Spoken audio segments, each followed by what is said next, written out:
നിയമസഭാ പ്രതിപക്ഷ ഉപനേതാവ് പദവി CPIക്ക് വേണമോ? CPIക്ക് വേണം, അക്കാര്യത്തിൽ ഒരു മാറ്റവുമില്ല. CP പറഞ്ഞു അതിൽ നിലപാടിൽ ഒരു മാറ്റമില്ല കേട്ടോ എന്നാണ് CP പറഞ്ഞത്.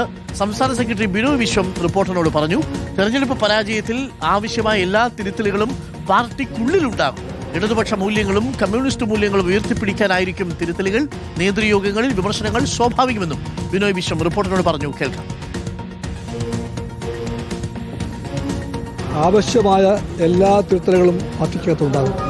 പാർട്ടിയെ ശക്തിപ്പെടുത്താൻ ഇടതുപക്ഷ മൂല്യങ്ങളും കമ്മ്യൂണിസ്റ്റ് മൂല്യങ്ങളും ഉയർത്തിപ്പിടിക്കാൻ വേണ്ടി പാർട്ടിയെ ശക്തിപ്പെടുത്തിയേ തീരൂ. ശക്തിപ്പെടുത്താൻ വേണ്ട എല്ലാ തിരുത്തലും പാർട്ടിക്കകത്തുണ്ടാകും. കമ്മ്യൂണിസ്റ്റ് പാർട്ടിയുടെ യോഗം എന്ന് പറഞ്ഞാൽ ജയജയപടാനുള്ള യോഗമല്ല, വിമർശനങ്ങളൊക്കെ ഉണ്ടാകും. ഈ ഉപനേതാവിനെ സംബന്ധിച്ച് നമ്മൾ ഇനി എന്തെങ്കിലും ഇത് പാർലമെന്ററി പാർട്ടി ഉന്നയിക്കുമോ? അങ്ങനെ എന്തെങ്കിലും ഒന്നും പറയണ്ട, നിലപാടിൽ മാറ്റമില്ല.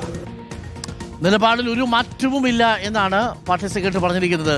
AV ജയശങ്കറുണ്ട്. ജയശങ്കർ, ഈ പ്രതിപക്ഷ ഉപനേതാവ് സ്ഥാനത്തെ ചൊല്ലി തർക്കം എപ്പോഴും നിൽക്കുകയാണ്. LDF യോഗം വിളിച്ചിട്ടില്ല.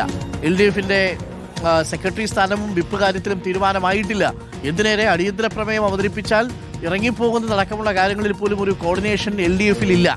എല്ലാം ഈ ഒറ്റ വിഷയത്തെ ചൊല്ലിയാണ്. പ്രതിപക്ഷ ഉപനേതാവ് സ്ഥാനം CPI ഇപ്പോൾ കടുപ്പിക്കുകയാണോ, അതിൽ നിന്ന് തെല്ലും പിന്നോട്ടില്ലെന്ന സൂചനയാണോ പാർട്ടി സെക്രട്ടറിയുടെ വാക്കുകളിലുള്ളത്? ജയശങ്കർ.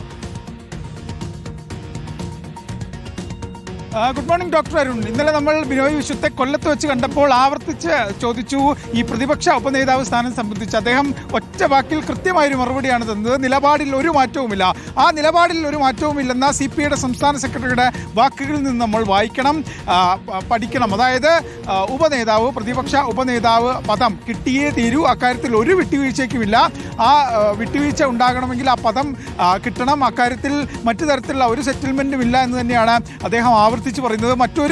ഈ കാര്യത്തിൽ മറ്റൊരു വിശദീകരണം അദ്ദേഹം പറഞ്ഞില്ല. അദ്ദേഹം പറഞ്ഞ ആകെ ഉപയോഗിച്ചൊരു പദം ഒരു വിട്ടുവീഴ്ചയും ഇല്ല എന്നാണ്. മുൻ നിലപാടിൽ തന്നെയാണ് എന്നത് നമുക്കതിൽ നിന്ന് ഉറപ്പിക്കാനാകും. എന്തായാലും ഇടതുമുന്നണിയിൽ ഇതുമായി ബന്ധപ്പെട്ട് വലിയ തോതിലുള്ള ചർച്ചകളും കാര്യങ്ങളൊക്കെ ഉണ്ട്. മുന്നണി നേതൃയോഗം ഉൾപ്പെടെ ചേർന്നിട്ടില്ല. CPI എന്തായാലും വലിയ പിടിവാശിയിലാണ് ഈ കാര്യത്തിലുള്ളത്. ഒരു വിട്ടുവീഴ്ചയും വേണ്ട, കാരണം വർഷങ്ങളായി തങ്ങൾക്ക് ഈ പദവി ലഭിക്കുന്നില്ല. അങ്ങനെ കഴിഞ്ഞ ദിവസം കൊല്ലത്ത് ചേർന്ന നേതൃയോഗങ്ങളിലും വലിയ വിമർശനം ഉണ്ടായിരുന്നു. കാരണം ഈ CPIയുടെ പതനത്തിന്, ഇല്ലെങ്കിൽ CPI നശിപ്പിക്കുന്നത് CPM ആണെന്നൊരു വലിയ വിമർശനം ഉണ്ടായിരുന്നു. കോൺഗ്രസോ മുസ്ലിം ലീഗോ BJP ഒന്നല്ല ശത്രുക്കൾ, CPIM തന്നെയാണ് CPIയുടെ ശത്രു എന്ന തരത്തിലുള്ള വിമർശനമൊക്കെ ഉണ്ടായിരുന്നു. അപ്പോൾ ആ പശ്ചാത്തലത്തിൽ കൂടി കൂട്ടി വായിക്കുമ്പോൾ എന്തായാലും നിലപാടിൽ മാറ്റമില്ലെന്ന് ബിനോയ് വിശ്വം പറയുമ്പോൾ പ്രതിപക്ഷ ഉപനേതാവ് സ്ഥാനത്തെ സംബന്ധിച്ച് വലിയ തർക്കം അവിടെ നിലനിൽക്കുന്നു. CPI ആ സ്റ്റാൻഡിൽ തന്നെ തുടരുന്നു. ഭരണഘടനാപരമായി പ്രസക്തിയില്ലാത്ത പദവിയാണ്.